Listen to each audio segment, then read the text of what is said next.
رشتے جوڑنے ہوں گے اپنی تاریخ سے، رشتے جوڑنے ہوں گے. تاریخ اسلامی، تمہیں تاریخ اسلامی، تمہیں تاریخ اسلامی کے رشتے جوڑنے ہوں گے. موت سے بن چکے ہیں سومنا تب توڑنے ہوں گے. بسم اللہ الرحمن الرحیم. السلام علیکم. تاریخ اسلام 225 تا 250 ہجری. ظلم، امامت اور صبر کی داستان. یہ وہ زمانہ تھا جب حق کے چراغ زنجیروں میں قید کر دیے گئے تھے، جب امامت خاموش دیواروں کے پیچھے سسک رہی تھی، جب ایک ماں کی آنکھیں مدینہ کے دروازے پر بیٹے کی جدائی میں نم تھیں اور سامرہ کی دیواریں مظلومیت کا نوحہ پڑھ رہی تھی. 225 ہجری سے 250 ہجری 25 برس کا یہ عرصہ تاریخ اسلام کا وہ سیاہ باب ہے جس میں اہل بیت علیہ السلام پر مظالم کی انتہا کر دی گئی، مگر انہی سناٹوں میں ایک امام علیہ السلام کی آہٹ صبر، علم اور دعا سے ہدایت کا راستہ روشن کرتی گئی. یہ کہانی ہے امام علی نقی علیہ السلام کی. یہ داستان ہے امامت کے صبر، علم اور مظلومیت کی، جو ظلم کے اندھیروں میں بھی روشنی کی علامت بنی رہی. تاریخ اسلامی، تمہیں تاریخ اسلامی، تمہیں تاریخ اسلامی کے رشتے جوڑنے ہوں گے. موت سے بن چکے ہیں سومنا تب توڑنے ہوں گے. 225 ہجری. اس سال کا آغاز عباسی خلیفہ المعتصم کی حکومت سے ہوا. یہی وہ سال تھا جب امام علی نقی علیہ السلام 10ویں امام کو مدینہ سے سامرہ بلایا گیا. خلیفہ نے امام علیہ السلام کو نظر بند کر دیا اور ان پر مسلسل نگرانی مسلط کر دی. امام محمد تقی علیہ السلام کے وصال کے بعد امام علی نقی علیہ السلام نے امامت سنبھالی. آپ علیہ السلام کی عمر اس وقت صرف 8 سال تھی، مگر آپ علیہ السلام کا علم و وقار ہر مخالف کو خاموش کر دیتا. ابن سکیت جیسے جید عالم آپ علیہ السلام کے شاگردوں میں شامل تھے. متعصب عباسی ماحول میں شیعہ علماء کا دائرہ محدود ہوتا جا رہا تھا. 226 ہجری. خلیفہ معتصم کی ظاہری طاقت بڑھ رہی تھی، مگر اہل بیت علیہ السلام اور ان کے ماننے والوں پر ظلم کا دور بھی تیز تر ہوتا گیا. شیعہ علماء پر جاسوسی کی جاتی، ان کی مجلسوں پر پابندیاں لگتی اور مخلصین کو قید کیا جاتا. امام علی نقی علیہ السلام کو سامرہ میں عسکری محلے میں رکھا گیا، جہاں ان کی ہر نقل و حرکت پر نظر رکھی جاتی تھی. آپ علیہ السلام نے اس ماحول میں خاموشی، عبادت اور علم کے ذریعے شیعہ عقائد کی حفاظت کی. 227 ہجری. اس سال امام علیہ السلام کے اصحاب میں سے بہت سے قید کیے گئے. امام علیہ السلام نے اپنے اصحاب جیسے داؤد بن القاسم الجعفری، ابراہیم بن مہزیار، محمد بن علی بن عیسیٰ کے ذریعے پیغامات خفیہ طور پر مومنین تک پہنچائے. شیعہ دنیا میں تقیہ عام ہو چکا تھا. امام علیہ السلام کے کلام میں رمز اور اشارے ہوتے تھے تاکہ دشمن سمجھ نہ پائے اور مومنین رہنمائی پا سکیں. 228 ہجری. امام علی نقی علیہ السلام کی زندگی ایک خفیہ امام کی طرح گزرنے لگی. اس سال شیعہ حلقوں میں آپ علیہ السلام کی حدیثیں اور ادعیہ پھیلنے لگیں جن میں توحید، امامت اور عدل کا پیغام ہوتا. عباسی دربار میں اہل بیت علیہ السلام کے خلاف نفرت بھرے فتوے جاری کیے گئے. عوام کو ان سے دور رکھنے کی کوشش ہو رہی تھی. امام علیہ السلام کی شخصیت، ان کے سکون اور علمی برتری نے ان کو ناکام بنایا. 229 ہجری. خلیفہ معتصم نے ترک سپاہیوں کو اور مضبوط کیا، جن کی درندگی کا شکار زیادہ تر اہل بیت علیہ السلام کے ماننے والے ہوتے. امام علی نقی علیہ السلام کے بعض غلاموں کو صرف امام علیہ السلام سے محبت کے جرم میں کوڑے مارے گئے. امام علیہ السلام کا طرز زندگی بہت سادہ، عبادت میں مشغول اور تقویٰ سے بھرپور تھا.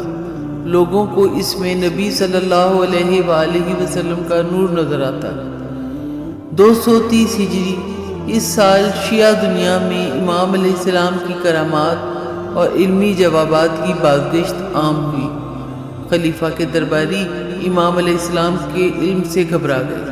بہار الانوار کے مطابق ایک درباری عالم نے امام علیہ السلام سے قرآن پاک کی پیچیدہ آیتوں کا مطلب پوچھا تو امام نے نہ صرف وضاحت کی بلکہ ایسے نکات بیان کیے جو کاتب بھی حیران رہ گئے۔ اپنی تاریخ سے رشتے جوڑنے ہوں گے، اپنی تاریخ سے رشتے جوڑنے ہوں گے۔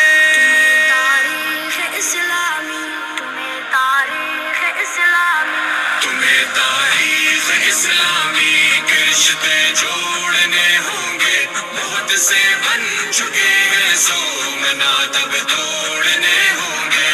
تمہیں 231 ہجری یہ سال اہل بیت علیہ السلام کے ماننے والوں کے لیے زیادہ خطرناک ثابت ہوا۔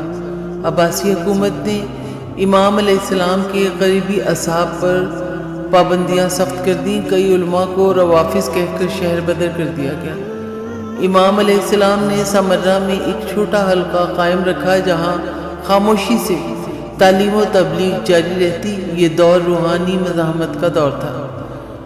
232 ہجری خلیفہ معتصم کی وفات کے بعد اس کا بھائی واثق باللہ خلیفہ بنا۔ اس کی پالیسی بھی اہل بیت علیہ السلام سے دشمنی پر مبنی تھی مگر قدرے نرم رویہ رکھا گیا۔ امام علی نقی علیہ السلام کو ظاہری طور پر کچھ آسانی دی گئی مگر اصل نگرانی اور قید برقرار رہی۔ اس سال امام علی نقی علیہ السلام نے بعض فقہی مسائل پر خفیہ رسائل لکھے جو آج بھی مومنین کے لیے راہ ہدایت ہیں۔ 233 ہجری تا 235 ہجری الواسط کی حکومت کے ساتھ اس دور میں شیعہ اماموں پر ظلم کا ظاہری رخ کم ہوا مگر باطنی دباؤ زیادہ ہو گیا۔ امام علی نقی علیہ السلام کو درباری مناظروں میں بلایا جاتا تاکہ انہیں شرمندہ کیا جا سکے مگر ہر بار امام علی نقی علیہ السلام کا علم و حلم سب پر غالب آتا۔ ابن سکیت جو الواسط کے بیٹوں کو پڑھاتا تھا امام علی نقی علیہ السلام سے محبت کی پاداش میں زبان کھینچ کر شہید کیا گیا۔ 236 ہجری الواسط کی وفات ہوئی اور المتوکل عباسی خلیفہ بنا، وہی جسے اہل بیت علیہ السلام کا بدترین دشمن کہا جاتا ہے۔ متوکل نے اہل بیت علیہ السلام کی قبروں کو مٹانے کا حکم دیا۔ روضہ امام حسین علیہ السلام کو گرانا، زیارت پر پابندی لگانا اور زائرین کو قتل کرنا اسی کے احکامات تھے۔ امام علی نقی علیہ السلام پر بھی سخت ترین نگرانی مسلط ہوئی۔ آپ علیہ السلام کو دربار میں بار بار بلایا جاتا اور جان بوجھ کر گستاخانہ ماحول میں رکھا جاتا۔ 237 ہجری تا 240 ہجری یہ سال عباسی ظلم کی انتہا کے سال تھے۔ سامرہ میں امام علیہ السلام کو قلعہ بند محل میں رکھا گیا۔ امام علیہ السلام کے خادموں کو بدلا گیا تاکہ اندرونی معلومات لیک کی جا سکے۔ شیعہ علماء جیسے علی بن جعفر، محمد بن ابن ابی امیر اپنی تاریخ سے رشتے جوڑنے ہوں گے، اپنی تاریخ سے رشتے جوڑنے ہوں گے۔ تاریخ اسلامی، تمہیں تاریخ اسلامی، تمہیں تاریخ اسلامی کے رشتے جوڑنے ہوں گے، بہت سے بن چکے ہیں سو مناتب توڑنے ہوں گے۔ تمہیں 237 ہجری تا 240 ہجری یہ سال عباسی ظلم کی انتہا کے سال تھے۔ سامرہ میں امام علیہ السلام کو قلعہ بند محل میں رکھا گیا۔ امام علیہ السلام کے خادموں کو بدلا گیا تاکہ اندرونی معلومات لیک کی جا سکے۔ شیعہ علماء جیسے علی بن جعفر، محمد بن ابی عمیر کو قید یا شہید کر دیا گیا۔ امام علیہ السلام خاموشی سے صبر کرتے اور دعاؤں اور عدیہ کے ذریعے امت کو ہدایت دیتے رہے۔ امام علیہ السلام کی دعائیں جیسے دعائے مہدی علیہ السلام، دعائے معرفت اور زیارت جامعہ کبیرہ انہی سالوں میں بیان ہوئے۔ 241 ہجری تا 245 ہجری بتوکل نے مدینہ میں اہل بیت علیہ السلام کے گھروں کو بھی تباہ کرنے کے احکامات دیے۔ شیعہ حضرات نے خفیہ زیارات، نجی تعلیمات اور علامتی عزاداری کا سلسلہ جاری رکھا۔ امام علی نقی علیہ السلام نے اپنے شاگردوں کو نصیحت کی کہ صبر سب سے بڑی طاقت ہے۔ آپ علیہ السلام نے خلفاء کے ظلم کے باوجود امامت کی روحانی روشنی بجھنے نہ دی۔ 246 ہجری متوکل قتل ہوا، اس کے بعد خلیفہ منتصر برسری اقتدار آیا، جس نے مختصر مدت میں روضہ امام حسین علیہ السلام کی زیارت پر سے پابندی ختم کی۔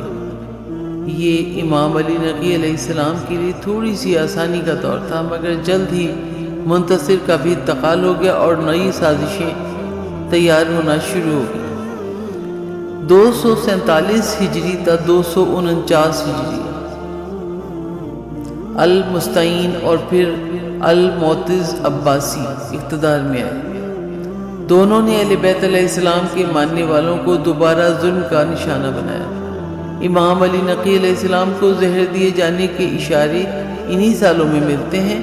امام علیہ السلام کے بعض غلاموں نے روایت کی ہے کہ حکومت نے کھانے پینے پر پابندی لگا دی تھی اور مخصوص افراد کے ہاتھوں خوراک دی جاتی تھی۔ 250 ہجری اسی سال امام علی نقی علیہ السلام کی شہادت ہوئی، آپ کو زہر دیا گیا۔ سامرہ میں آپ کا جنازہ خفیہ طور پر چند مخلصین نے پڑھا۔ آپ علیہ السلام کی عمر 42 سال اور دور امامت 33 سال پر محیط رہا۔ آپ علیہ السلام کو امام حسن عسکری علیہ السلام نے غسل و کفن دیا اور یہی وقت امام حسن عسکری علیہ السلام کی امامت کا آغاز تھا۔ اپنی تاریخ سے رشتے جوڑنے ہوں گے، اپنی تاریخ سے رشتے جوڑنے ہوں گے۔ تاریخ اسلامی، تمہیں تاریخ اسلامی، تمہیں تاریخ اسلامی کے رشتے جوڑنے ہوں گے، موت سے بن چکے ہیں سومنا تب توڑنے ہوں گے۔ تمہیں 225 ہجری سے 250 ہجری کا دور عباسی ظلم، اہل بیت علیہ السلام کی مظلومیت اور شیعہ صبر کی روشن مثال ہے۔ امام علی نقی علیہ السلام کی خاموش امامت، ان کے علمی معجزات اور روحانی ہدایت نے ان تاریک سالوں کو روشنی بخشی۔ یہ دور ہمیں سکھاتا ہے کہ ظاہری طاقت چاہے کتنی بھی بڑھ جائے، حق کی روشنی، امامت کا نور اور صبر و دعا کی طاقت اسے ماند کر سکتی ہے۔